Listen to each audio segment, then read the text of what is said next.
నారా చంద్రబాబు గారి నాయకత్వం, పవన్ కళ్యాణ్ గారి నాయకత్వం, వేదిక మీద ఉన్న పెద్దలందరికీ నమస్కారం తెలియజేస్తూ ఈరోజు ఎన్డీఏ కూటమి కేంద్రంలో 12 సంవత్సరాలు, రాష్ట్రంలో చంద్రబాబు నాయుడు గారి విజనరీ లీడర్షిప్తో 2 సంవత్సరాల యొక్క అభివృద్ధిని ప్రజలందరికీ తెలియచేయాలి, ఒక ప్రగతి నివేదిక అందించాలి, మనం చేస్తున్న మంచి పనులు ప్రతి ఒక్కరికి తెలియాలనే ఒక సదుద్దేశంతో ఈరోజు ఈ కార్యక్రమం చేపట్టినందుకు కూటమి సభ్యులందరికీ పేరు పేరున ధన్యవాదాలు, నమస్కారాలు తెలియజేస్తూ, మిత్రులారా, మనందరికీ తెలుసు ఈరోజు ఈ దేశంలో ప్రధాని నరేంద్ర మోడీ గారు 2014లో పదవి చేపట్టిన తర్వాత ఒక పేదింటి బిడ్డ ప్రధానమంత్రి అయితే ఈ దేశంలో అప్పటిదాకా ఉన్న పేదరికాన్ని తొలగించేదాని కోసం ప్రతి ఒక్కరికి ఇల్లు కావాలని చెప్పి ప్రధానమంత్రి ఆవాస్ యోజన కింద ఇల్లు ఇవ్వడం అయితేనేముంది, జలజీవన మిషన్ కింద ఇంటికి కుళాయి ఇవ్వడం అయితేనేముంది, ఉజ్వల భవిష్యత్తు కింద ప్రతి ఒక్క మహిళలకి కంటిని తుడిచే విధంగా గ్యాస్ ఉచితంగా ఇవ్వడం ఏదైతేనేముంది, ప్రతి ఒక్కరికి ఇంటికి స్వచ్ఛ భారత్ కింద సచివాలయాలు ఇవ్వడం ఏదైతే ఉందో వీటన్నిటి కారణంగా ఈరోజు దేశంలో సుమారు 25 కోట్ల మందిని పేదరికం నుంచి పైకి తీసుకొచ్చే ఘనత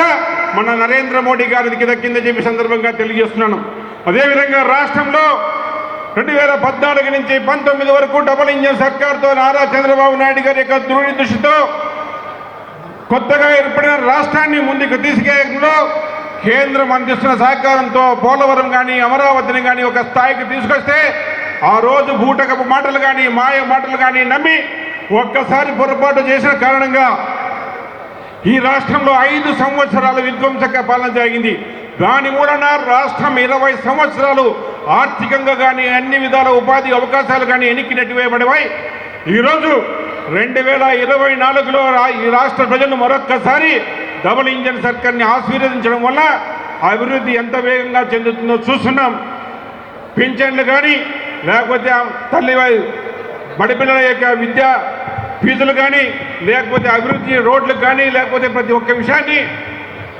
ఈరోజు కేంద్ర ప్రభుత్వం మనకి అందిస్తున్న సహకారాన్ని నారా చంద్రబాబు నాయుడు గారు అందిపుచ్చుకొని ఈ రాష్ట్రాన్ని ఏ విధంగా తీసుకెళ్తున్నారో మనం గమనిస్తున్నాం. కాబట్టి మనము ముందు ఇది ప్రజలకి మరింత చేరువై మరింతగా మనము సేవ చేసే కార్యక్రమం ముందుకు పోయేసి ప్రజల మన్ననలు పొందాలని చెప్పి కోరుతూ ఈ అవకాశం ఇచ్చిన మీ అందరికీ పేరు పెట్టిన నమస్కారాలు తెలియజేస్తున్నాను.